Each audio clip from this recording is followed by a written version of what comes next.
qu'on devrait être pas mal. Du coup, je pense qu'Eridan a eu le temps de préparer tout ce qu'il avait à dire sur cet épisode. Et je dois te dire des choses sur cet épisode, vraiment? Vraiment, c'est pour ça que tu es là. Ah, Et que tu es. Voilà, on me dit que c'est. Ok, merci Chris pour les retours. Du coup, bah, en fait, Nympha, tout à l'heure, tu as été confondu dans le chat et du coup, maintenant, je fais des erreurs. On m'a confondu avec Babar, bah non. Oui. Triste. Bah bravo. Elle le prend pas comme un compliment, Babar est pas là, mais on Mais t'arrangera entre si, nous ça- après. Du coup, ouais, si vous pouvez dire, maintenant que tout le monde est là et que tout est réglé, qu'est-ce que vous avez pensé de cet épisode, l'un et l'autre, et pourquoi enfin, est-ce que vous avez vous aussi pensé que c'était un des plus réussis ou des moins pires de la saison 8? Je vais repartir avec Eridan cette fois-ci pour que Nympha soit pas trop Oh, bah en non. répétant ce qu'elle a dit. Bah non, au contraire, recommence, vas-y, recommence, Nafa. Pas de souci. Eh ben écoute, donc du coup, ce que je disais, c'est que globalement, cet épisode, c'était à mes yeux le moins pire de la saison. Je suis un peu de l'avis de tout le monde et il y a quand même des très jolies choses qui m'en sont restées autour de l'adoubement de Brienne notamment et de la chanson de Jenny, qui était quand même un vrai joli moment et une jolie chanson que je réécoute très régulièrement. Donc rien que pour ça, merci à cet épisode. Après, bon, il y a des choses moins réussies, mais dans l'ensemble, à ce moment-là, j'étais encore un peu la fleur au fusil, quoi. J'y croyais, hein. J'y croyais à cette saison. Je me disais, bon, le premier épisode, il était pas fou. Le deuxième, il était quand même pas mal. Donc, on partait sur des bases pas si mauvaises. Après, bon, voilà, ça a été moins bien. La suite a pas rassuré finalement. Il s'est passé ce qui s'est passé. Non, mais l'optimisme, c'est pas si mal, et c'est vrai que même si la saison 7 était quand même décevante, tout le monde s'attendait à un final au moins à la hauteur de l'ampleur de la série. Et ouais, oui, voilà, enfin, tout le monde a été déçu, je pense, aussi parce que la série mettait beaucoup d'attentes. C'est ça, ouais. Et là, cet épisode, il a mis énormément d'attentes aussi, parce que cette espèce d'atmosphère de fin du monde, du coup, l'épisode suivant de la longue nuit, bon, on avait quand même une vraie anxiété pour un certain nombre de nos personnages préférés. On disait que, bon, forcément, il allait y avoir des conséquences. Et donc, cet épisode-là qui avait mis les enjeux assez haut, a manqué d'effet, donc c'était dommage, quoi. Complètement. C'est un épisode qui va promettre énormément, qui va nous y faire croire, hein. Clairement, on a été nombreux à voir dans cet épisode un petit sursaut, une petite lueur qu'on n'avait pas vue depuis longtemps, et à se dire, bah ça y est, la série redevient un petit peu ce qu'elle était avant, et on renoue avec quelque chose qu'on pouvait avoir dès les premières saisons, à savoir le show est en train de passer un contrat avec nous. Il est en train de nous annoncer que ce qui se passe est grave et que comme c'est grave, il va y avoir des conséquences. Et effectivement, comme dit Nympha, l'effet a été complètement manqué derrière avec cette longue nuit qui est déjà pas si longue finalement, et puis où surtout il se passe pas grand chose, il n'y a pas énormément de conséquences derrière. Après, l'épisode en lui-même, si on oublie les suites et les conséquences manquées, il reste plutôt bon. C'est effectivement, qu'est-ce que tous ces personnages qu'on apprécie, qu'on a suivis pendant tout ce temps, pendant des fois toutes ces années, qu'est-ce qu'ils font lorsque la mort certaine arrive à leur porte? À quoi est-ce qu'ils emploient le peu de temps qu'il leur reste? Moi, je trouve que c'est déjà un postulat intéressant, et ça nous a emportés pour beaucoup, parce qu'il va y avoir quelques vrais beaux moments, quelques moments aussi que certains vont juger plus gênants, on y reviendra quand on les verra, mais il y a quelque chose de vraiment très intéressant dans cette démarche-là, je trouve. Pour une fois, la série prenait un petit peu le temps de se poser, prenait le temps de nous raconter des choses vis-à-vis des personnages qui jusque-là étaient juste sous-exploités et étaient juste devenus des fonctions.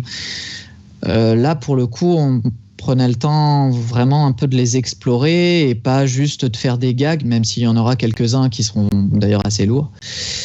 Non mais Tormund, Brienne, faut arrêter les gars, pitié quoi, c'est bon. On dévoile pas trop, on va pas avoir tout ça en direct. Non. Comme leur avance, on a un petit peu débordé avec ce problème. Je propose qu'on lance tout de suite et puis on en rediscutera de tout ça à la fin, s'il nous reste un peu de temps avant le match que tout le monde va aller voir juste après. Ah bon? Du coup, Rappelle Il y quand même aura- que l'épisode n'est pas diffusé. ouais, l'épisode n'est pas diffusé, il y aura des captures d'écran pour suivre. Pas de previously cette fois-ci. Je sais pas si vous en avez dans vos versions. Du coup, on passe directement au générique. Et puis, je pense que c'est à peu près bon. Pour Eridan et Nympha, je vous dirai un petit top pour lancer l'épisode. C'est parti.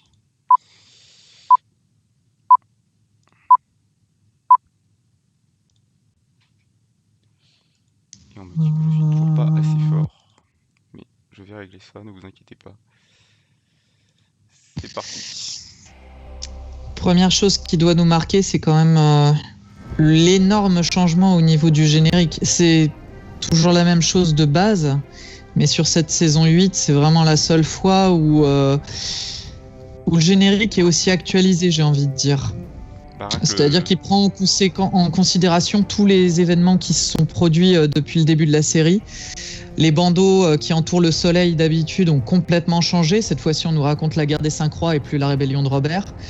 Et il reste plus que 2 endroits parce qu'il n'y a plus que ça qui compte finalement. Le mur, on passe à peine dessus que déjà on est barré. On voit l'avancée des marcheurs blancs, ce qui est assez intéressant, je trouve. On voit qu'ils sont passés par la maison des Ombles. Et juste derrière, on débarque chez les Stark. On voit Winterfell, plus en profondeur que ce qu'on n'a jamais vu d'ailleurs.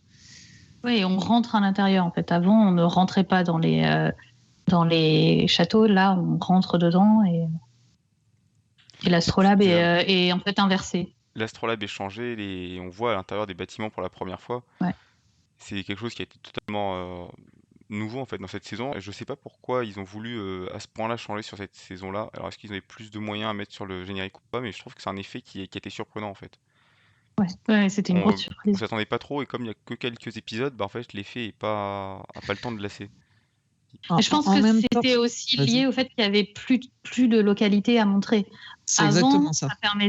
Ça permettait d'aller d'un point A à un point B, de vraiment visualiser sur la carte. Là, bah, il reste plus que Port-Réal et Winterfell, donc au final, il n'y a plus ce besoin important, quoi. Il y a aussi Père Dragon, mais comme on oublie qu'il y a des flottes du côté de Père Dragon, forcément, bref, peu importe. C'est pas si médisant. Non, c'est pas mon genre.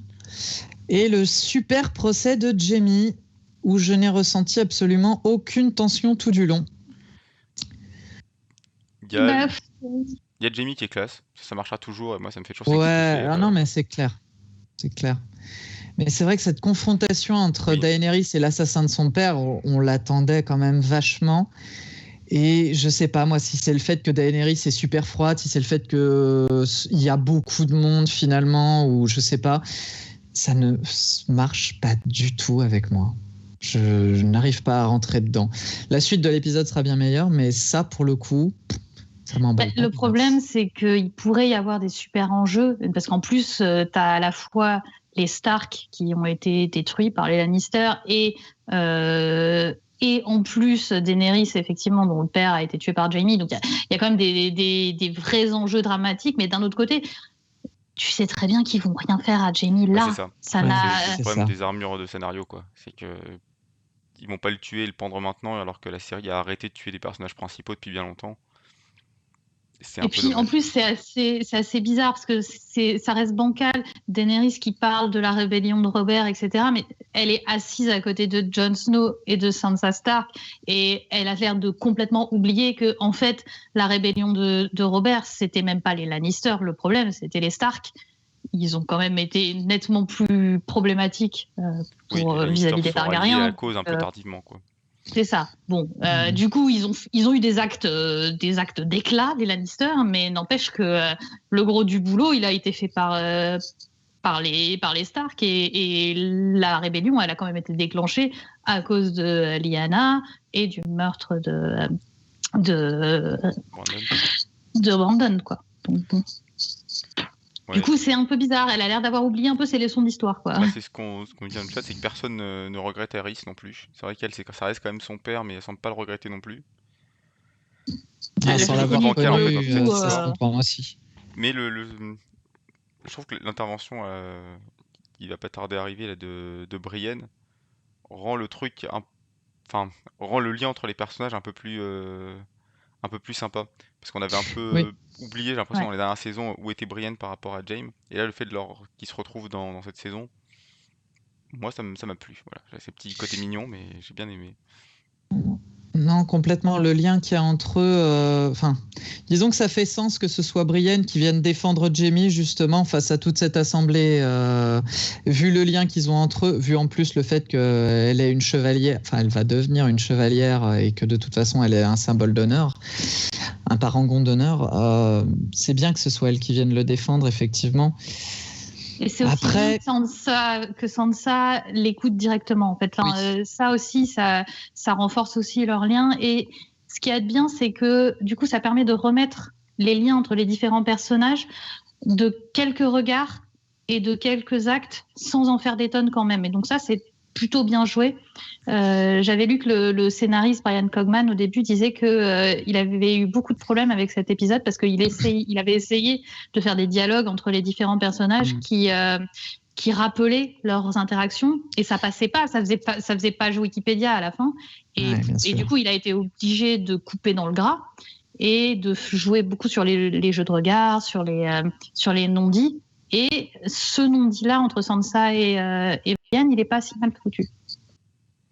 Ce qui est intéressant aussi, c'est que là, déjà, on a un indice parmi tant d'autres du rapport de force qui est en train de s'installer entre Sansa et Daenerys. C'est Sansa qui force la décision de Daenerys. Elle est chez elle, elle en profite pas mal et elle pousse à la décision de l'épargner. Et Jon, comme toujours, est complètement inexistant quand il s'agit de questions de politique. Elle lui demande son avis, mais... De toute façon, son personnage a été résumé à peu de choses. Les personnages de Sansa et de Dany dans un autre style sont un peu plus intéressants quand même. Oui. Mais c'est vrai que ce que nous disait Esclarmonde, c'est que bah oui, tout se joue en dehors de Dany en fait. C'est pas vraiment elle qui maîtrise le mouvement de cette scène-là. Ouais. Complètement. Et surtout ici à Winterfell où même si elle a toute son armée à côté d'elle, même si elle a tous ses conseillers, même si elle est censée être la reine et être la suzeraine, elle reste quand même, bon, déjà une étrangère, et puis elle ne reste que l'hôte des Stark. Ici, elle est en position de faiblesse. Et puis elle a un costume Et c'est vraiment aussi joli, celui de peut-être... Sansa. Mais c'est aussi ce qui montrera sa bascule plus tard. C'est aussi une façon de paver le chemin de vraiment les gens ils m'acceptent pas, je suis une étrangère et je ne peux pas m'imposer par les mots, et ben je vais m'imposer par mes dragons. C'est exactement ce que disait Chris Loops, je sais pas, je vais l'appeler comme ça. Je sais pas qui est derrière le compte à ce moment. Avec une petite réflexion de Daenerys, c'est la personne qui arrive à 23h en pensant que tout le monde l'attend. Moi, ça me parle, j'aime bien. Parfaite. Mais ceci étant dit, elle a des dragons quand même. Hein. Je veux dire, c'est un peu comme si tout le monde, t'arrives à la soirée, t'as quand même une cave avec toi, quoi. C'est bon.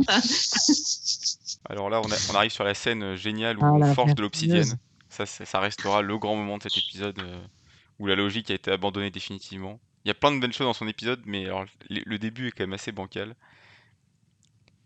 Alors, oui, non, c'est surtout sur sa fin que ça passe. Bah, moi, pour avoir été là au premier épisode et avoir eu envie d'être là sur un des derniers, c'est là où tu vois la différence. L'univers qui nous était montré en toile de fond dans le premier épisode, il était cohérent. On voyait des choses qui étaient regardables et où tu t'étais pas choqué. Là, il y a des tas de micro-détails dans cet épisode-là, comme dans plein d'autres, qui viennent mais complètement te parasiter. Enfin, qui vient forger de la pierre, sérieux, les gars? J'ai pas de grosse notion d'en forge, mais même ça, enfin même moi je le sais, quoi. Tout le monde le sait. C'est bon. Après, il y en a qui seront pas choqués par ce détail-là et ils ont raison et tant mieux pour eux. Mais c'est gavant, sérieux. Les showrunners ont genre oublié que la pierre ça se forge pas. Alors ça, pour le coup, ils nous avaient déjà fait le coup. Hein. C'est pas nouveau. Ils ont essayé déjà de forger de l'obsidienne. C'était déjà ridicule à l'époque, mais c'est pas une nouveauté de la saison 8. Ouais, mais ça. Mais on avait c'était pour avoir la scène du mec musclé en train de forger en transpirant devant ses flammes. Ouais, ça fait un petit peu Tony Stark dans les Avengers, et c'était important d'avoir ça. Après, là aussi, tu vois, on l'a dit, on est quand même sur 2 épisodes avec le précédent où on fait de l'exposition, on remet en scène les rapports entre les personnages. Et vis-à-vis de ce qui va se passer entre Arya et Gendry plus tard, c'était important de resituer leur relation et puis aussi de montrer qu'il s'est passé des choses entre le moment où ils se sont quittés et le moment où ils se retrouvent. Voilà, là le fait qu'elle arrive à planter des petits Kyuto dans une poutre par exemple, c'est un truc Gendry il n'était pas au courant quand il l'a quitté, donc il est un peu surpris là. La petite démo de Arya, regarde. Après le personnage d'Arya est devenu très froid par contre, enfin moi me gêne un petit peu, je trouve que ce côté un peu comme sa sœur et son petit frère, ils ont perdu leurs émotions en cours de route. Alors les acteurs le jouent pas trop mal, mais je trouve que ça manque de... du coup, on a moins envie en fait de regarder ce qu'ils font. Et puis du coup, c'est plus difficile de visualiser les rapports entre eux, quoi. Forcément, émotionnellement, quand t'es froid, l'émotion passe moins dans les dialogues, quoi. Bon, alors ensuite, on enchaîne sur Jaime et Bran. Bran creepy quand même. Qui est quand même le leitmotiv de ces 3 dernières saisons. C'est Bran, dès qu'il apparaît à l'écran, c'est... Lui, alors voilà, je parlais de ça à Daria, mais alors lui, c'est sa version exagérée. D'avoir voulu mettre aucune émotion dans un personnage pour le rendre mystérieux et un peu magique ou en dehors du monde, je trouve ça assez mal joué parce que du coup, on comprend pas, surtout que ça vient un petit peu du jour au lendemain, on comprend pas trop ce qu'il veut et ce qu'il est. Et je vois pas trop ce que ça apporte en fait à toute cette histoire. Après, sa rencontre avec Jaime. Mais d'un autre côté, il fallait qu'il y ait une confrontation parce que c'est quand même Jaime qui l'a poussé. Et c'est ça qui a tout déclenché. C'est lui, voilà, c'est cet acte-là qui a fait de lui ce qu'il est devenu. Donc c'était obligé de ne pas s'en passer. Il pouvait pas faire l'impasse. Il y a un petit rappel dans le procès au début où il lui dit ce que vous avez fait par amour, et ce qui rejoint les paroles de Jaime avant de jeter Bran par la fenêtre. On nous dit que Jaime c'est un des plus vivants et naturel et moins figé. Oui, c'est sûr qu'il est bien meilleur. Enfin, son personnage est bien mieux écrit en tout cas. Je sais pas si c'est l'acteur le problème, mais son personnage est bien plus intéressant à regarder. Ils aiment beaucoup les Lannister et je pense qu'ils leur ont donné les moyens de briller, on va dire. Là où effectivement les Stark, bon, il y a Arya qui brille parce que c'est Arya et que tout le monde l'adore et qu'elle est badass. Il y a Sansa qui brille parce que son côté complotiste, ça fait que les showrunners la trouvent intéressante, mais clairement ils ont... En fait, comme tout ce qui est du genre de l'occultisme ou de la symbolique est complètement délaissé par la série, c'est normal que le personnage de Bran se retrouve complètement vide. Ils essayent d'en faire vaguement quelque chose à la fin. Et je ne parle pas du fait d'en faire le roi, mais du fait de suggérer qu'il aurait pu induire tout ce qui s'est passé. Mais ça marche pas, c'est très creux. Le personnage est effectivement complètement déshumanisé et très désincarné. C'est que la magie et l'arc des marcheurs blancs intéressent pas tant que ça les scénaristes et les showrunners. Ils se retrouvent un peu piégés avec ça sans trop savoir quoi en faire et comment gérer cet épisode en plus. Enfin, cet épisode au sens cet arc plutôt. C'est aussi ça qui est démontré, ne serait-ce que par l'enchaînement des batailles, qui est en soi complètement bancal lui aussi, parce que tu commences par la longue nuit, donc la fin du monde, avec le roi de la nuit et un affrontement qui est censé être l'affrontement final avec le boss final. Et en fait, non, le boss final, c'est pas le roi de la nuit, c'est Cersei Lannister. Et ça marche pas. C'est complètement bancal, cet ordre. Et t'as Arya qui vient quand même de buter le roi de la nuit qui dit non, là, Cersei, j'ai un petit peu les chocottes. Allez, je me casse finalement. Je vais pas le faire, celle-là. Ça fonctionne pas. C'est un petit peu comme si dans Le Seigneur des Anneaux, tu butais Sauron et que derrière, tu te dis ah ouais, tiens, on irait bien défoncer Saruman aussi, quitte à faire. Non ? Là, tout de suite. T'imagines, ça la comparaison aussi. C'est vrai qu'on nous dit le twist n'a pas été préparé. C'est Chris Loops qui nous dit ça, qui n'a pas été préparé en saison 1 et que du coup, ça. C'est pas préparé. Du coup, ça tombe un peu à plat à la fin. Et oui, c'est ça, effectivement, que la préparation. Mais est-ce que Martin a laissé faire ce qu'il voulait aux scénaristes en saison 1 ? Je pense plutôt qu'il n'y avait plus personne à la barre en saison 8. Hein, tu sais, en saison 8, on essaye de faire avec ce qu'on a et puis on essaye de finir toutes les intrigues, des fois à la truelle. C'est vrai que réflexion intéressante, mais Saruman est buté après Sauron. Ça dépend. Dans les films, il est buté avant d'abord. Et puis attends, bref, on va pas parler de ça maintenant. Parlons de Game of Thrones plutôt, c'est plus intéressant. Bon, donc du coup, on a raté pendant ce temps-là une discussion entre Jaime et Tyrion. Ouais. les deux frères, les deux frangins Et Lannister, la scène pour est pas si ensuite. mal en plus, je trouve ces retrouvailles, Non, moi j'ai bien aimé. Ouais. moi aussi. Il fallait Mais en qu'ils se fait, retrouvent un déjà, de moment. toute façon, tu me mets Jamie, tu me mets Tyrion, et j'aime tellement leur dynamique à tous les deux. Je trouve ça tellement choupi. Enfin, voilà, du coup, ça marche toujours parce que je suis vraiment bonne cliente là-dessus. Ouais, ça dépend, il y a des moments relous quand même aussi. Mais bon, non, c'était dans l'épisode précédent, j'en parlerai pas. Bon, après, là, t'as le Jamie et Brienne, on retrouve. Et là aussi, c'est pareil, c'est vraiment des dynamiques et des retrouvailles que t'attends. En fait, c'est énormément de fanservice cet épisode, Ouais. mais du fanservice qui est pas si mal fait. Enfin, Et qui est assez nécessaire pour reconstituer les dynamiques de personnages et justifier ce qui va venir après aussi. C'est vrai que l'épisode s'attarde énormément sur justement la relation de Jamie et Brienne. Ils apparaissent énormément, il se passe beaucoup de choses entre eux. C'est nécessaire à la fois pour justifier ce qui va se passer à la fin de l'épisode, mais aussi ce qui va se passer quelques épisodes plus loin entre eux. Et en plus de ça, l'épisode, il est titré Un chevalier dans les 7 couronnes. Et le chevalier, en fait, c'est à la fois Jamie et à la fois Brienne. Et donc, voilà, c'est eux le cœur de l'épisode.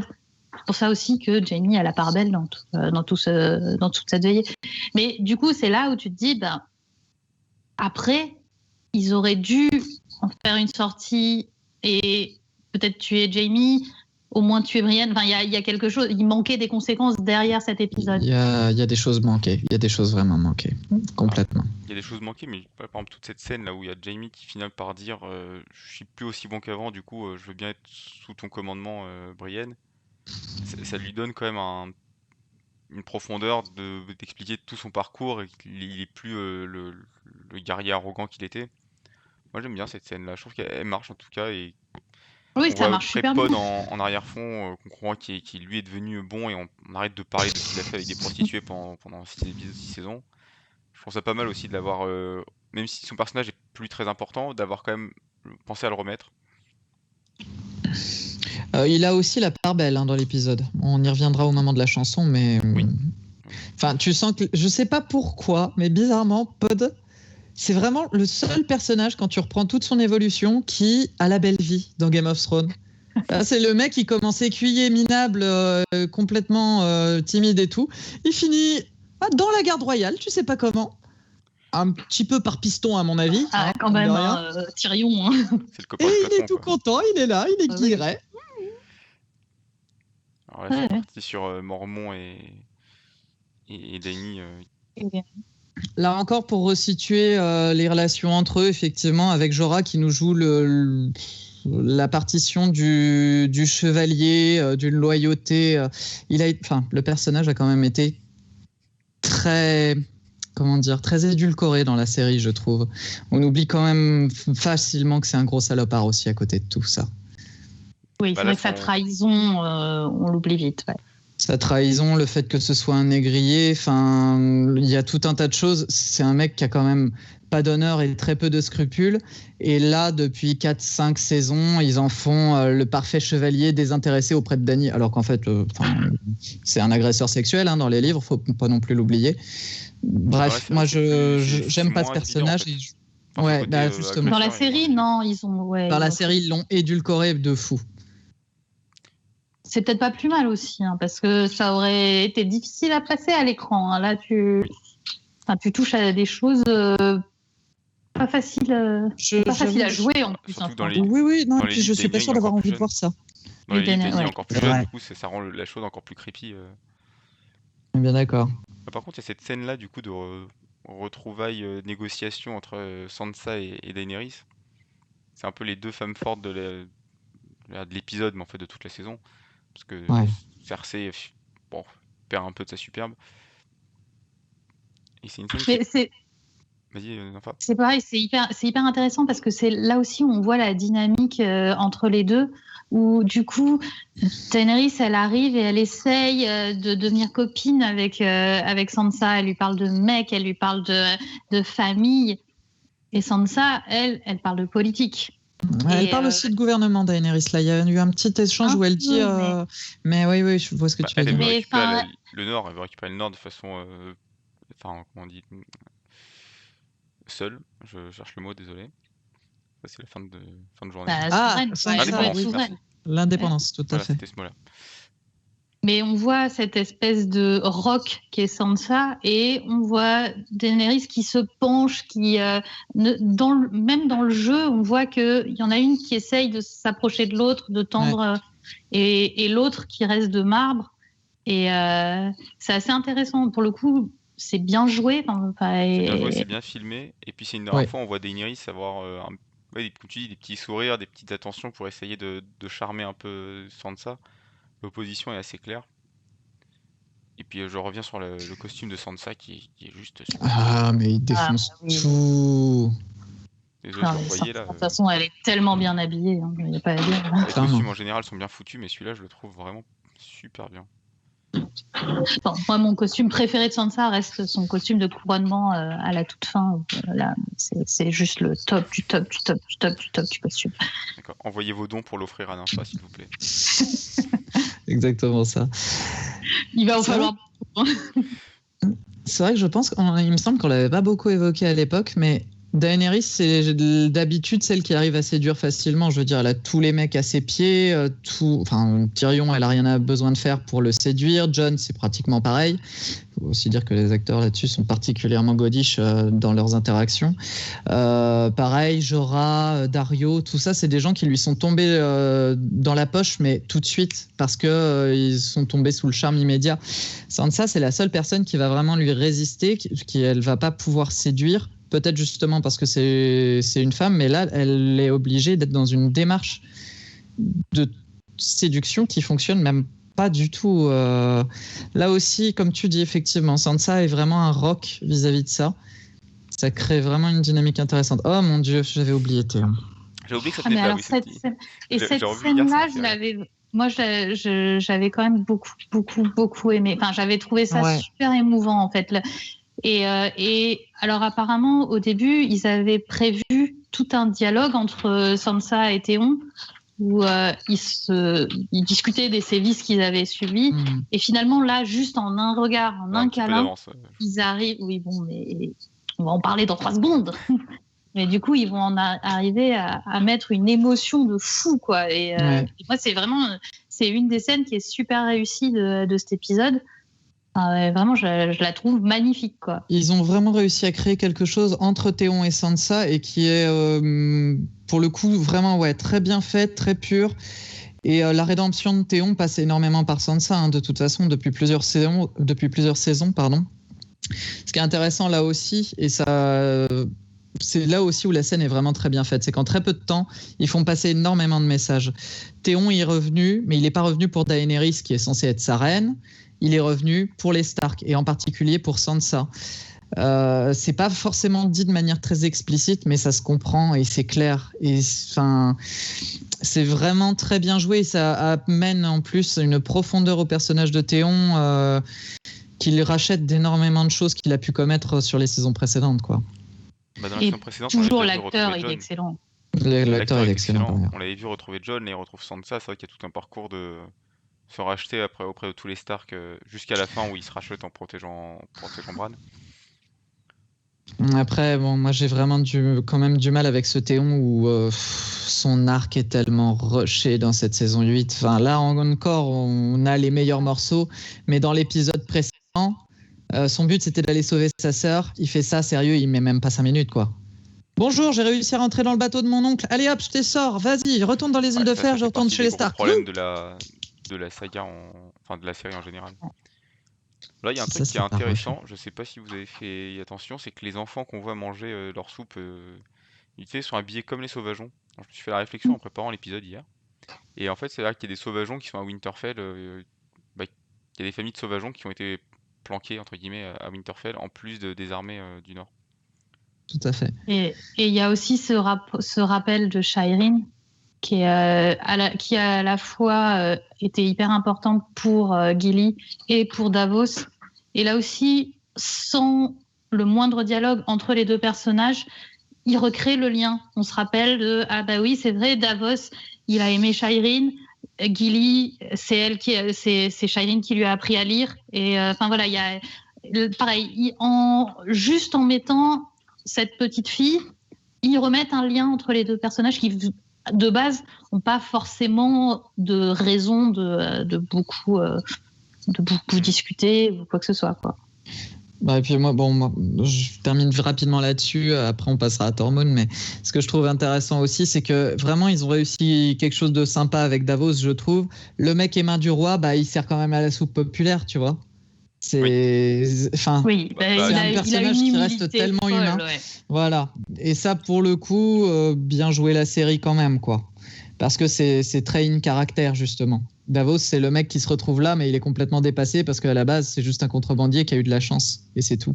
Mais il le répète en plus Et assez globalement, souvent. c'est nous, en fait. C'est un peu le touriste dans toute cette histoire. Et c'est du coup un peu l'avatar du spectateur qui, du coup, est aussi Qui t'arrive. quelqu'un qui est choqué par la violence. Et hop, mais On commence avec les conneries de Tormund. La grande est encore là. Ouais. Vous avez un petit peu d'avance Ah là là. sur nous, je pense. On nous dit Jon n'est plus pardon. roi, donc Davos n'est plus main. Ah oui, exact. C'est c'est vrai. pas faux du tout. Ah, il a été main. Un certain Il a nombre de été fois. main, il a été seigneur une fois ou deux. Bon, voilà, il est censé être encore chevalier. Alors, ça, il est pense que toujours ça chevalier, compte. mais Puis c'est un brave gars, surtout. Mais oui, on l'aime bien au village. Voilà. bon, alors là, on est arrivé sur la scène Disney avec le gag, le personnage qui arrive en courant et hop, intercepté au passage par son copain. Bon, ça vaut ce que ça vaut, mais c'est vrai que le fait réunion où il y a les patrouilleurs de la garde qui arrivent pour donner des nouvelles en fait de tous les châteaux qui sont déjà tombés dans le nord avec telle famille, bah il y en a plus, puis telle famille, bah ils sont déjà tous morts aussi. Toute la construction de l'épisode où en fait la nuit tombe aussi et petit à petit ça se rapproche, ça se rapproche, ça se rapproche et assez Ouais. bien faite et je trouve que cette arrivée là, au-delà du gag pas terrible, permet de donner un peu cette impression de les patrouilleurs rentrent et on voit ce qui s'est passé. C'est ça, on commence à créer vraiment de la tension autour de ce qui va se passer. Et d'ailleurs, on enchaîne sur une scène de préparation de guerre pour quand même bien nous rappeler que si ces gens s'entraînent, si ces gens sont en train de se regrouper et de servir la soupe populaire, c'est pas pour rien, justement. Et alors, ce qui est intéressant, c'est que c'est la première scène depuis le pilote dans lequel on a les 4 enfants Stark survivants ensemble dans une même scène. Et c'est la première et quasiment seule scène dans laquelle ils parlent tous. Même dans le pilote, en fait, ils étaient pas tous au même endroit, au même moment. T'avais Arya qui était partie en vadrouille pour aller accueillir l'escorte. À un autre moment, t'as Jon qui n'est pas au banquet. Enfin, et là, en fait, on les a tous qui sont, qui parlent et qui sont personnages principaux dans la même scène. En même temps, même dans les livres, tu verras des relations interpersonnelles entre eux, mais c'est vrai qu'il y a peu de scènes où tu les vois vraiment tous ensemble. Bien souvent, c'est juste des souvenirs d'ailleurs, où ils sont tous ensemble et où il se passe un truc en collectivité. Mais en règle générale, c'est vraiment juste 3 personnages qui discutent les uns avec les autres. Ouais. Alors, je sais pas où vous en êtes, moi je suis encore au niveau des. Parce que je pense qu'on nous parle d'un problème de rythme, c'est vrai qu'on n'a pas tout à fait le même rythme. Mais je C'est pense qu'on bien est toujours, possible. je pense qu'il y a un petit peu d'avance sur nous là. On est toujours au moment où Bran montre sa marque du Ah roi de ouais, nuit. non, moi je suis carrément devant. Bah, j'aurais reculé un petit peu. Et bon, Voilà, ça reprend il un m'a peu. marqué. Moi, je fais pause et vous me dites quand vous arrivez.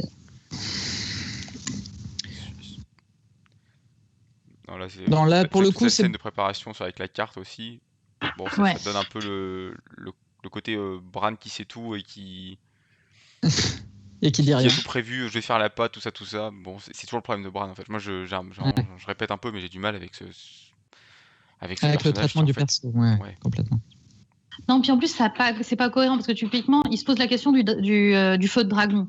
Mais en fait, le feu de dragon, Daenerys et Jon, ils savent très bien ce que fait le feu de dragon sur les autres et même sur le roi de la nuit. Il y a eu Turlieu, il y a eu donc ils ont vu le feu.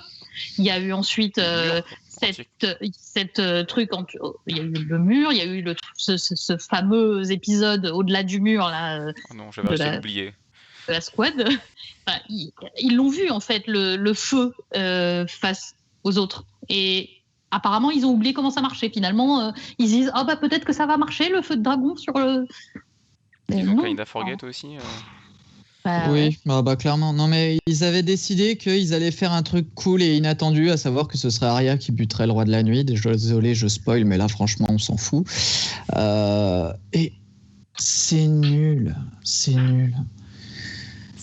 Oui, d'accord, c'est inattendu, mais ça n'a aucune cohérence, ça n'a aucune logique. L'acier valyrien, ça fonctionne pourquoi? Parce que c'est forgé à partir de feu de dragon. Enfin, faut arrêter de déconner, les mecs. Le feu de dragon, ça marche contre les autres. Si Martine fait en sorte que Daenerys reste autant à Essos, c'est parce que dès qu'elle arrive avec ses dragons, l'armée des morts, poiffe sur son nez, et derrière, l'armée des morts, elle est décagnée, quoi.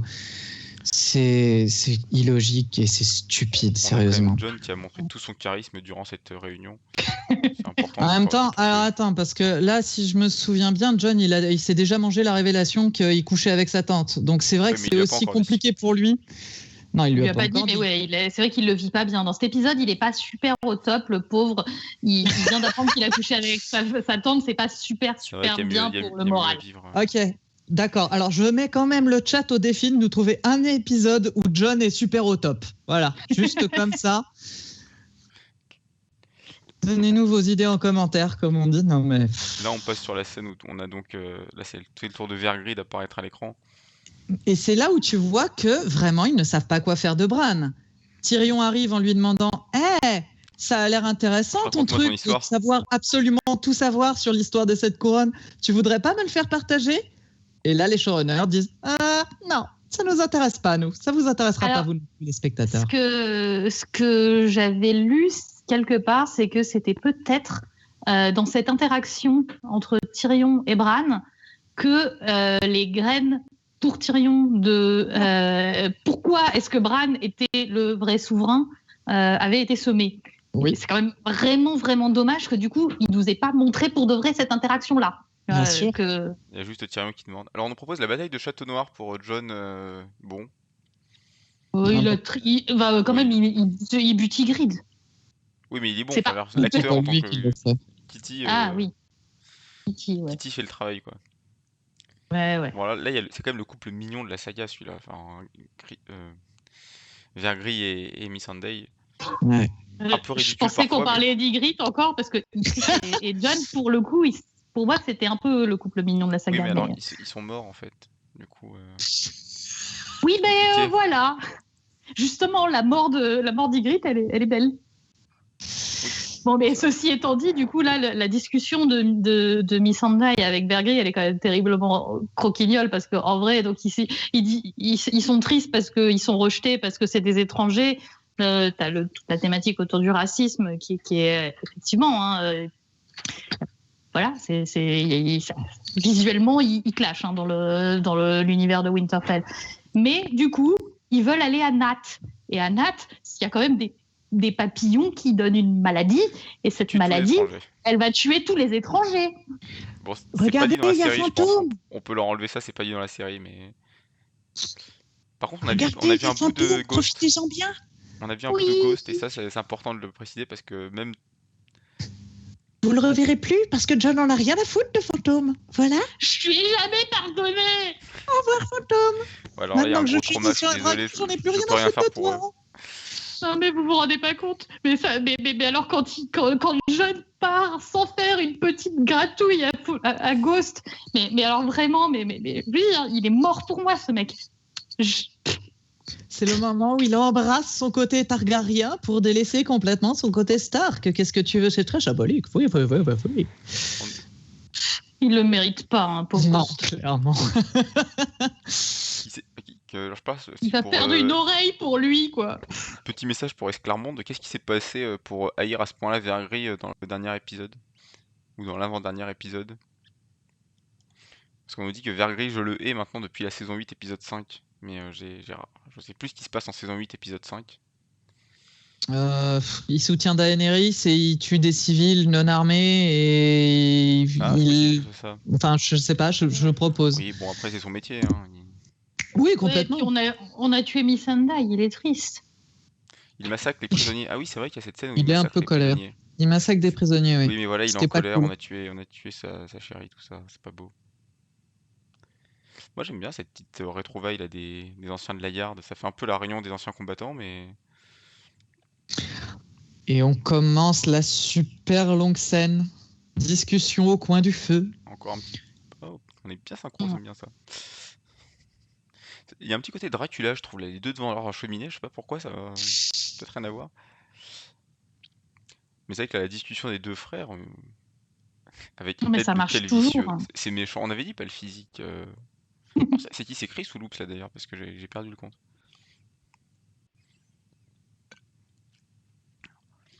C'est vrai que c'est dans toute la scène où il dit la première fois qu'on s'est vu ici, bah c'était en gros on Dans était la invités, saison puis 1. là on s'est battu entre temps contre les Stark et maintenant On les aide. on vient les aider. Ah, c'est l'ironie de l'histoire quoi. Ça c'est assez marrant. Pour le coup ça match assez bien avec certains trucs de Martin quoi. Mm. Ce côté un peu ironique. Non, et puis là, effectivement, les échanges qu'ils ont entre eux sont relativement savoureux et sont relativement bien écrits. Là, c'est vraiment un dialogue qui est agréable à suivre, effectivement. Ça reste peut-être un petit peu long et verbeux, mais effectivement, comme c'est Tyrion et Jaime et qu'on les aime encore, même si Tyrion est devenu très, très, très débile, on ne sait pas pourquoi depuis quelques saisons, ben, ça C'est pas un match, stratège ça marche militaire, hein. bien. Ça s'est vu que c'était pas un stratège. Ouais, enfin, là, Des c'est même débiles, plus un il y mec en a eu plein. intelligent. Hein. Ouais, bah, Ah, c'était attends. quand même le mec de la chaîne de la Nera, quoi. Ouais, Il est grave. tombé bien bas, quoi. Il n'y a pas de chaîne dans la série, c'est pour ça. Tout est là. Ouais, c'est ça. Ah, Et donc, voilà. Et donc, du coup, ensuite, on a Brienne qui arrive, on a tout le petit monde qui arrive. Et c'est là où on arrive Ok. sur vraiment ce mensonge de la série de nous dire bon, la mort approche, on va peut-être tous mourir. Enfin, ça a déjà été dit dans l'épisode hein, et c'est un message qui là va être énormément martelé pendant cette scène où vraiment tu te dis bon bah ils vont tous y passer, ils le savent et c'est leur dernière nuit. c'est un peu Et trop dit, mais ça, vu que c'est plusieurs personnages qui le sortent, moi ça m'a moins choqué. Bon là, il y a un peu tout le truc de pote qui veut boire et maman Brienne qui est pas d'accord. Bon, c'est plus marrant qu'autre chose, mais Chris Loops qui nous dit, c'est vrai que le souci de la saison 8, c'est qu'il parle beaucoup de la saison 1, quoi. Oui. Ah bah clairement, oui C'est aussi. vrai qu'à vouloir faire des rappels, c'est un c'est peu des long. rappels tout le temps, ouais. Alors, Même sur des cet rappels à épisode, des c'est choses moins moins heureuses. ça se voit moins Pardon. sur cet épisode que sur les. Enfin, cet épisode, Sur ça le peut premier se. épisode, Mais le premier épisode, voilà. Cet épisode, vu que c'était ils vraiment. pensent tous qu'ils vont mourir, se rappeler des souvenirs, ça me choque moins, mais le premier épisode, c'est. Bon, les clins d'œil, ça va 5 minutes, quoi. Après, là, Le- du coup, cette veillée au fouet du feu, ils sont vraiment aussi en ambiance Seigneur des Anneaux d'avant la bataille. Et on sent aussi la filiation qui est très, très présente. Du coup, pour le spectateur, il y a aussi ça. Il y a aussi ce rappel du moment calme juste avant la bataille. Hop, on nous ramène à d'autres souvenirs, d'autres choses qu'on a vues déjà. Et ça nous crée encore plus de tension pour la suite. Et c'est vrai que tension qui va être extrêmement déçue par la suite, quoi. Et c'est ça qui est embêtant. Mais je crois me souvenir que les réalisateurs ou les showrunners, je sais plus, avaient plus ou moins parlé du gouffre de Helm dans leur teasing de cette bataille. En disant que ça avait pas on n'avait pas fait mieux depuis le gouffre de Helm, ce qu'ils avaient proposé. Enfin, et on sent qu'il y a une C'est inspiration. toujours Alors, je sais vrai. pas si c'est moi dans mon Ah, mais il y esprit a qui ai une. créé ça ou si c'est eux Si, qui en ont si, vraiment parlé, mais il y a vraiment et la chanson de Podrick aussi est totalement inspirée de Oui, Pippin. Je sais plus si c'est Mary ou Pippin qui chante. c'est Pipin pour les champs de Pelennor, mais C'est c'est Pipin. l'autre bataille, mais oui, il y a un truc là-dessus. Oui, donc on confirme ce que j'ai dit, je suis content. Après le moment gênant avec Tormund, mais en même temps, Tormund n'est là que pour ça. Ça doit être drôle, j'imagine. Tormund, c'est le personnage Disney qui est là pour faire des blagues. Hein, Ouais, sans le côté Disney du coup.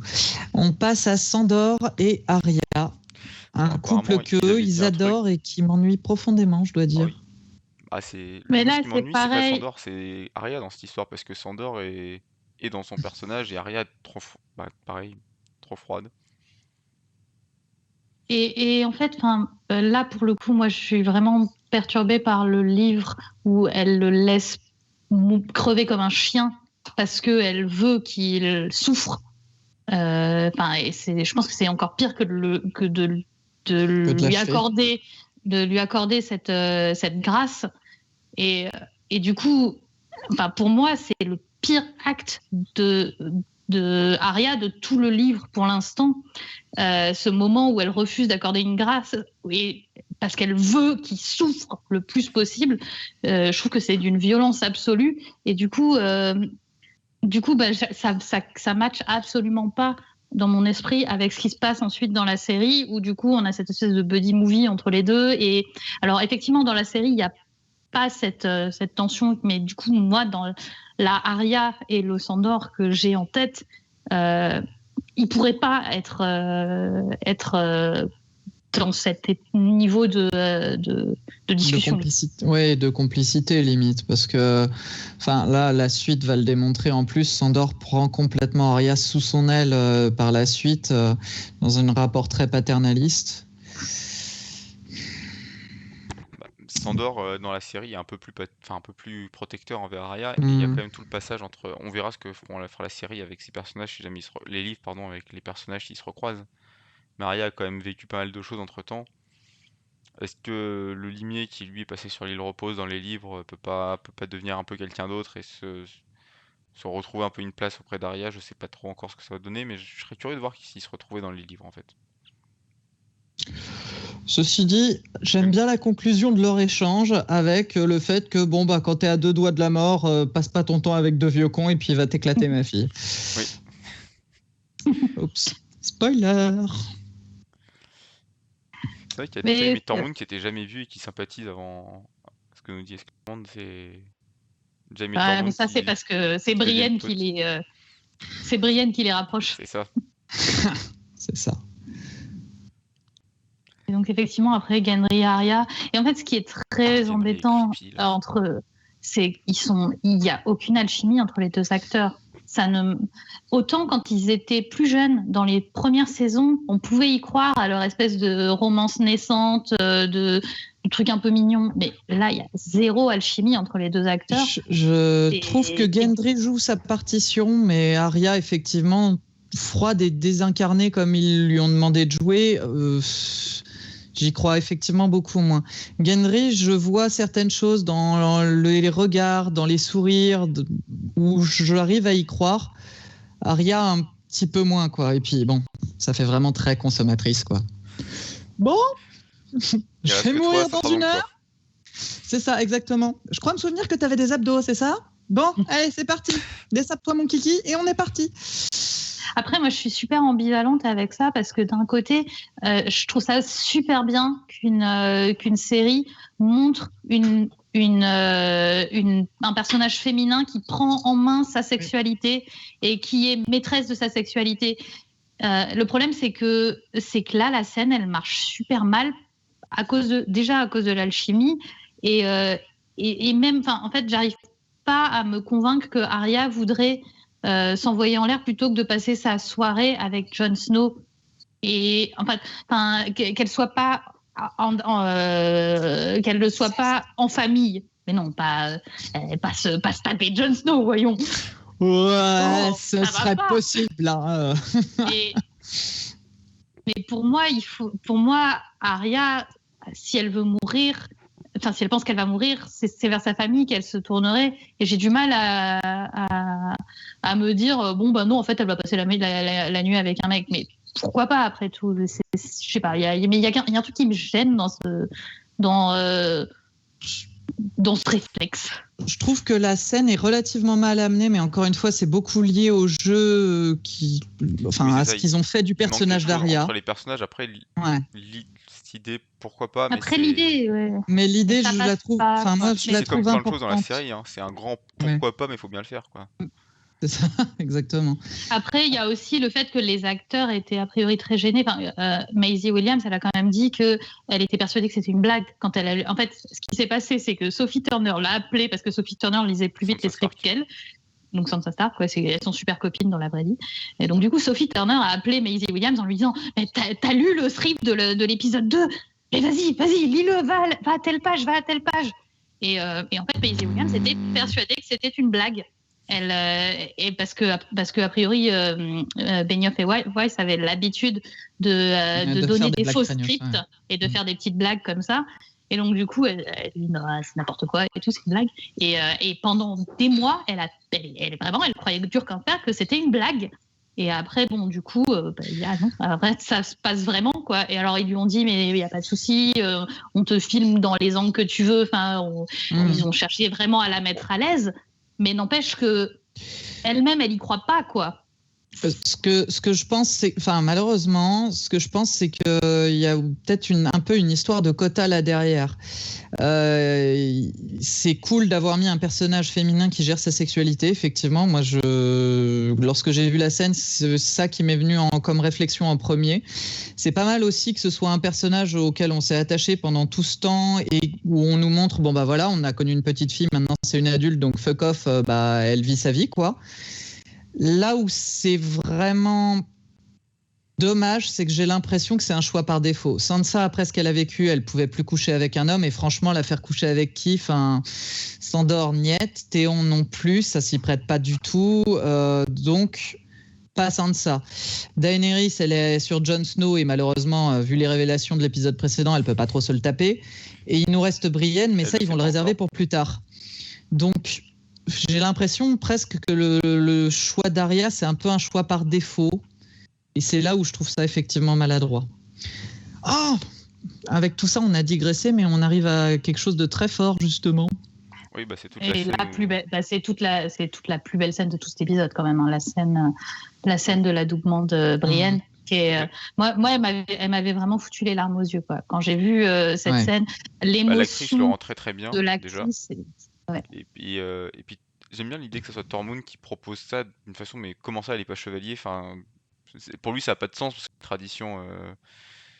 les traditions du Sud, il connaît rien. Et du coup, ça vient de lui, l'idée de l'adouber. J'ai trouvé ça assez sympa en fait.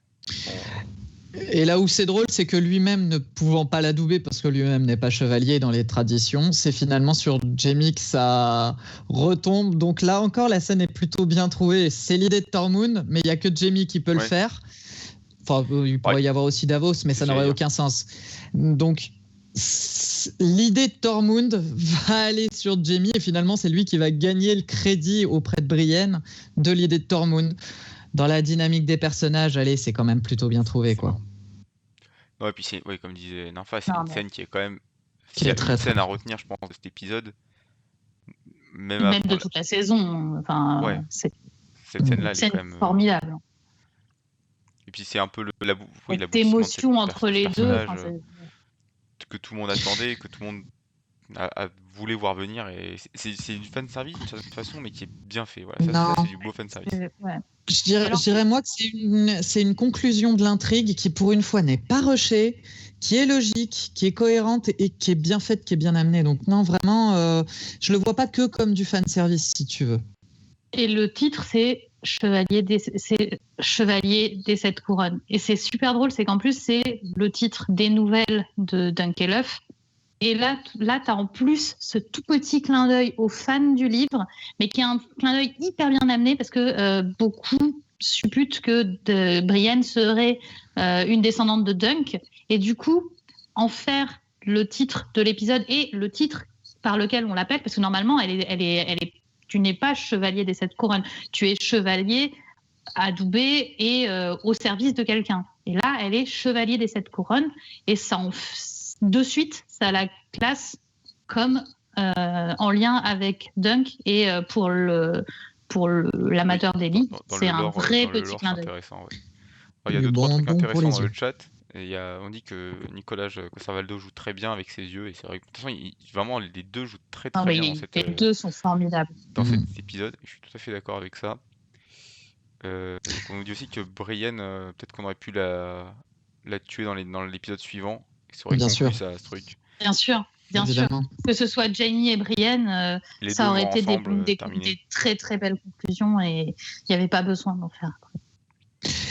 Là, on a une scène aussi qui m'intéressait moi beaucoup sur le coup et dont ils n'ont mais rien fait. C'est hallucinant. On a quand même Samuel qui donne une épée en acier valyrien, un truc quand même qui est censé être fort en termes de symbolique et même en termes de pouvoir. C'est le meilleur moment d'en avoir une. C'est exactement ça. Et il la donne à Jorah. C'est l'épée de famille de Samuel.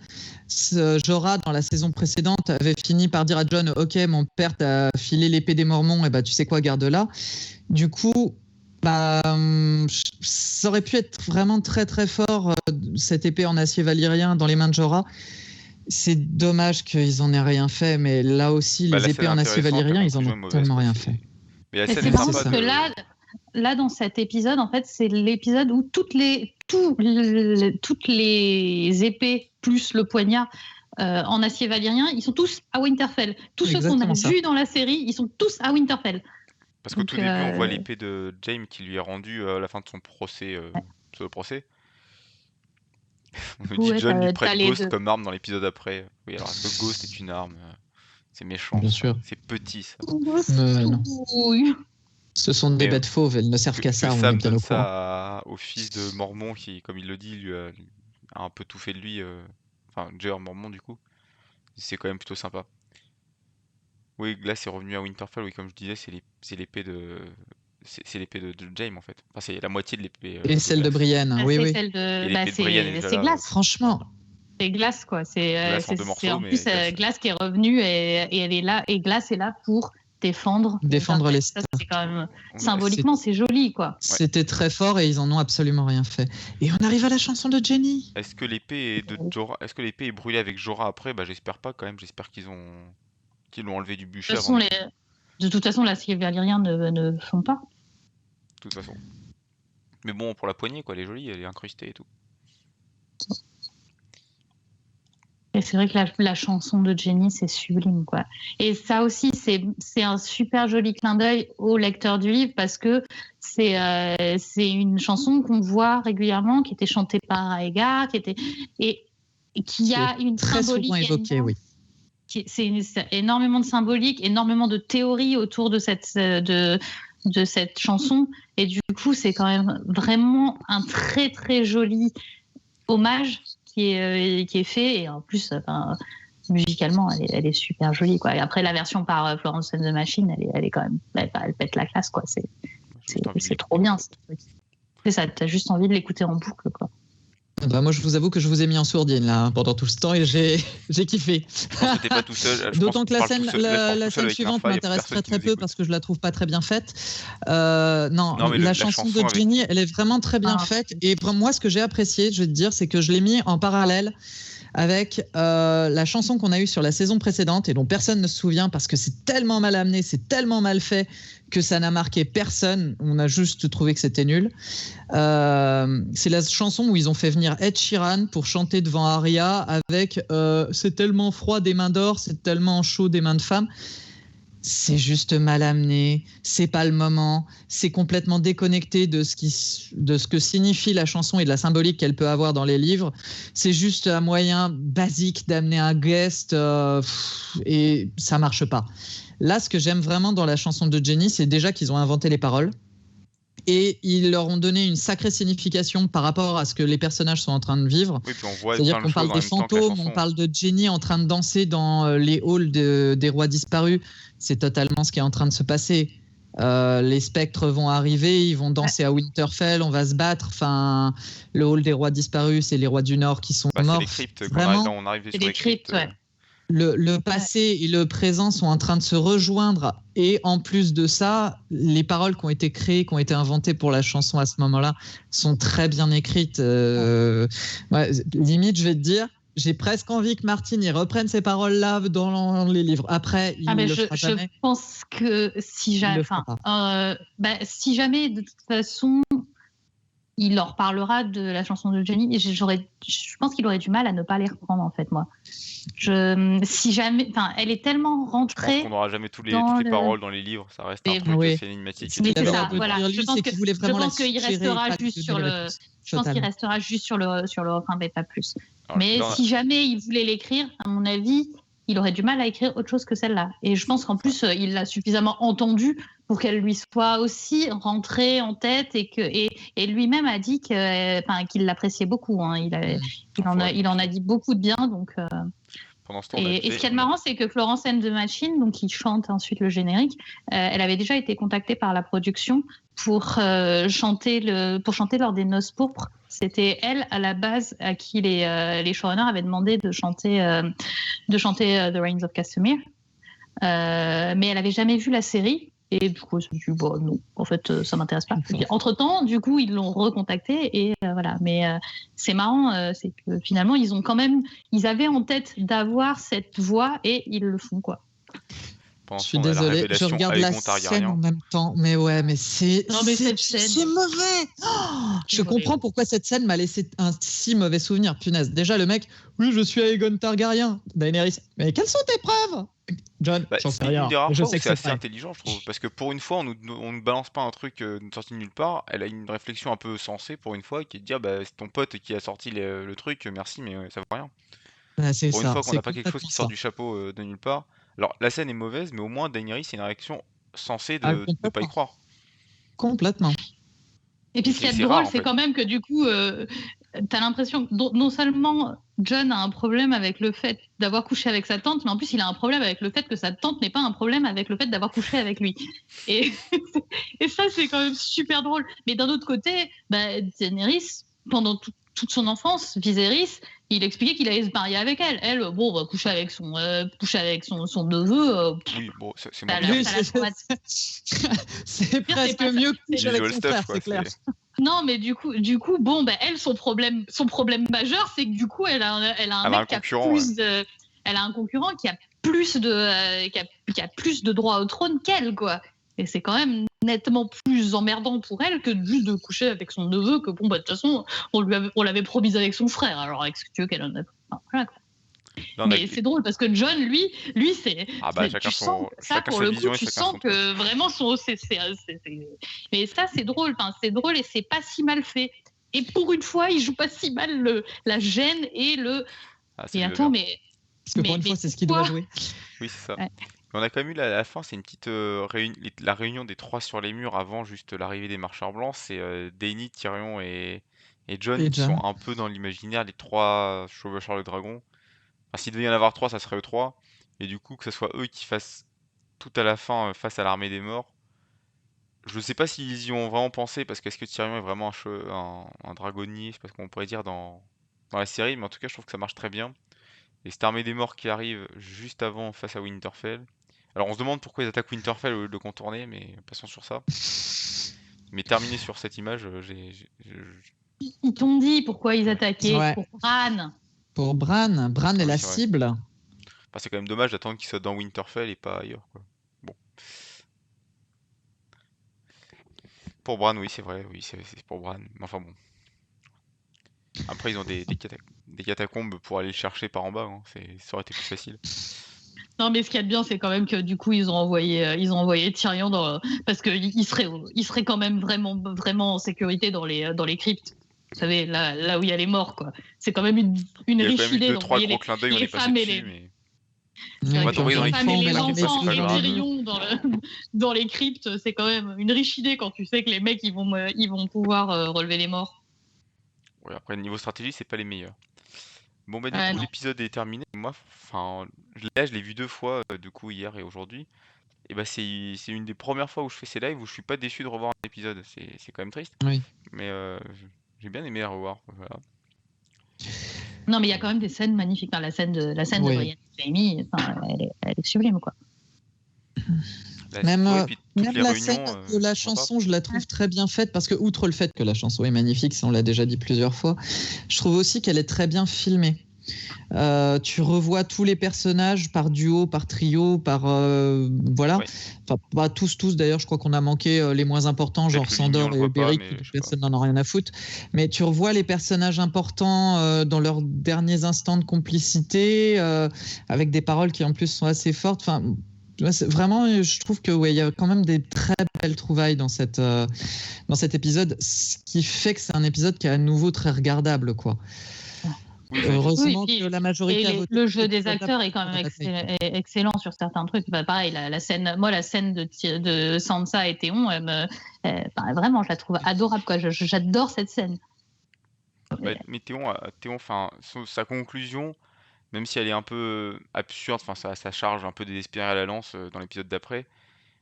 Sa conclusion, mm, son sacrifice pour sauver celui qu'il a voulu tuer à un moment, c'est une des rares scènes que j'ai appréciées dans l'épisode d'après de la bataille de Winterfell qui, à part ça, est quand même gâchée. Euh, Disons qu'il renoue un petit mais- peu avec un côté très Stark de c'est ce qu'il faut faire, c'est honorable, ça n'a aucune chance de fonctionner, mais je le fais quand même parce que m'enfuir ou faire autre chose, ce serait pas bien, ce serait déshonorant. Et c'est le moment où vraiment tu te dis, bah ça y est, il a enfin atteint sa rédemption, il a enfin renoué avec tout ce côté très Stark, très, très Eddard finalement, de se sacrifier pour la cause qui est juste parce que c'est ce qu'il faut faire. C'est en ça que Théon, c'est vraiment un des rares personnages où toute l'intrigue et tout son arc sont vraiment bouclés et bien bouclés et joliment bouclés à la fin de l'histoire.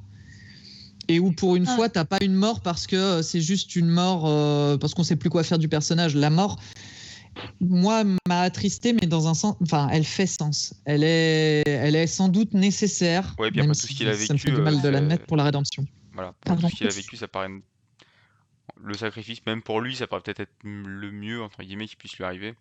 Effectivement. Et c'est pareil pour même si Jorah il est quand même bizarrement mis en scène dans la série, ça reste aussi au moins une conclusion. Et en fait, c'est ça qui était bien avec les quelques morts de la longue nuit, c'est qu'au moins c'était des vraies conclusions. Contrairement à tout le reste, et c'est bien ça le problème, c'est qu'il n'y a eu aucune conséquence quasiment. Tous les vrais personnages importants, ils n'ont pas osé les tuer. Et tout ça pour pouvoir les amener ensuite à leur boss de fin qui n'a aucun sens en vrai face à l'apocalypse. Du coup, voilà, c'est bancal. Alors, il y a Chris Loops qui nous dit un truc que je trouve très joli, c'est que Sansa met une broche Stark sur le corps de Mormont au moment des funérailles de Théon. Oui. Et du coup, oui, pour le coup, c'est joli.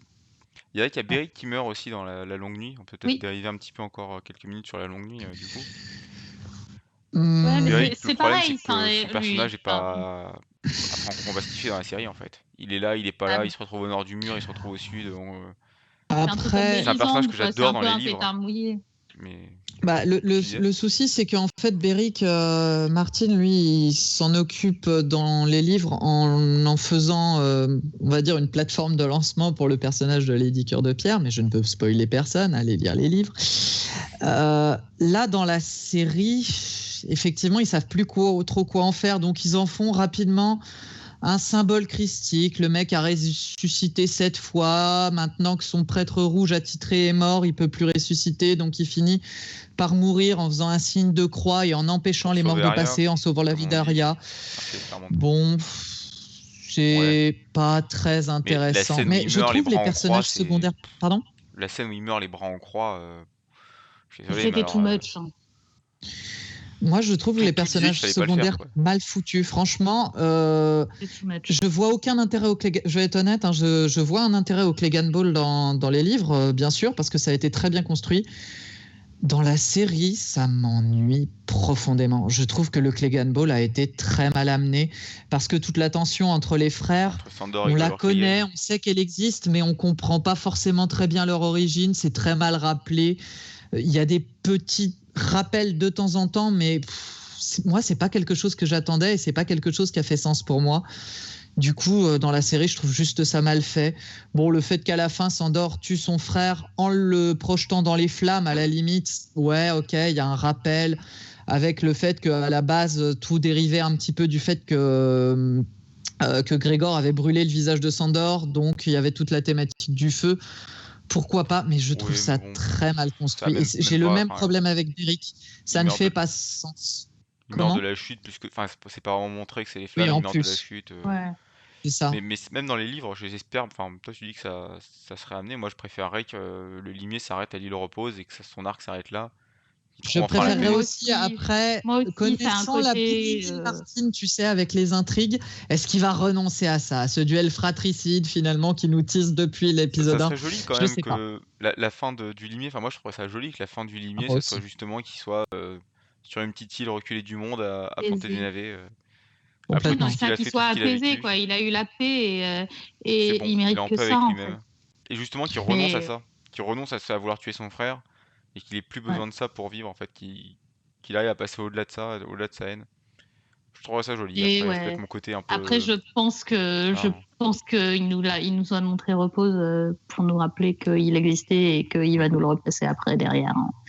bon, on verra dans 10 ans hein, quand ça Si sortira. jamais on a un livre. Hein. Disons. On verra quand on aura un livre qui sortira, les gars. Un jour, peut-être. Ouais.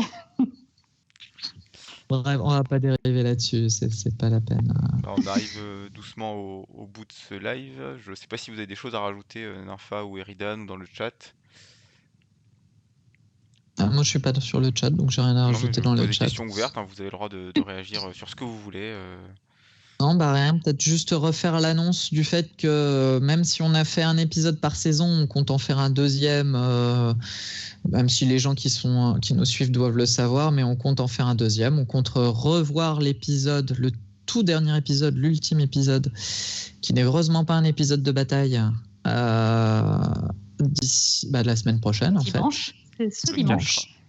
Le Et 4, de le faire suivre par une petite conversation à bâton rompu sur cette fin. Est-ce que c'est possible? Qu'est-ce Ou qui est-ce arrivera dans qu'il les y a livres? quand même Est-ce pas quelques petites intrigues qui se seraient perdues au passage? Hein? On se demande. Je vous laisserai discuter de tout ça la semaine prochaine. Du coup, la semaine prochaine ne sera pas moi. Du coup, je vous dis au revoir définitivement. Je vais faire mes adieux à la série. Je vais faire un truc larmoyant et tout. Si je savais faire un discours larmoyant, je le ferais maintenant. Mais c'est beau de partir sur un épisode comme ça. Exactement. En vrai, Voilà, c'est aucun de nous. C'est vrai, mais c'est aucun de nous, hein, d'ailleurs. Nous, voilà, on lâche sur un épisode qui est quand même pas dégueu, quoi. Voilà. Grave. Oh, du On va bol, laisser, sérieux. on va laisse laisser les copains voilà. pour. Avec tous les problèmes techniques qu'il y a eu au début, on part en laissant tout en vrac derrière nous. Voilà, on dirait D&D qui lâche une saison, quoi. C'est ça, exactement. Alors, merci de nous envoyer tous dehors. On va y aller, vous inquiétez pas. Du coup, bah, je pense qu'on peut vous dire au revoir à tous. Merci tout le monde. Je pense qu'on va tous aller voir le match, hein, faites pas semblant, je sais très bien ce qu'on va faire. Et puis bah, la semaine prochaine, pour ceux qui pourront suivre, si suivez. Non, mais en vrai, j'ai une théorie qui m'attend sur le feu. Parfait. Bon, je suis tout seul à y aller, mais j'irai tout seul quand même, c'est pas grave. C'est très stanicien comme démarche. Exactement. Vas-y, on On te m'a dit que je m'étais coupé les cheveux pour Très ressembler à bien. Gendry, donc à partir de là, je serai Baratheon jusqu'au bout. Le 4 juillet, oui, c'est ça, on me demande dans le chat, c'est ça. Oui, le 4 Notez juillet, bien. ouais. À 20h. Eh ben, Il n'y a pas de match. Il n'y a pas de match, c'est tout prévu. Bonne soirée tout le monde, et puis bah, la semaine prochaine, Au on se retrouve sur le revoir. chat. Merci de Salut, nous salut. Au avoir revoir. Merci beaucoup.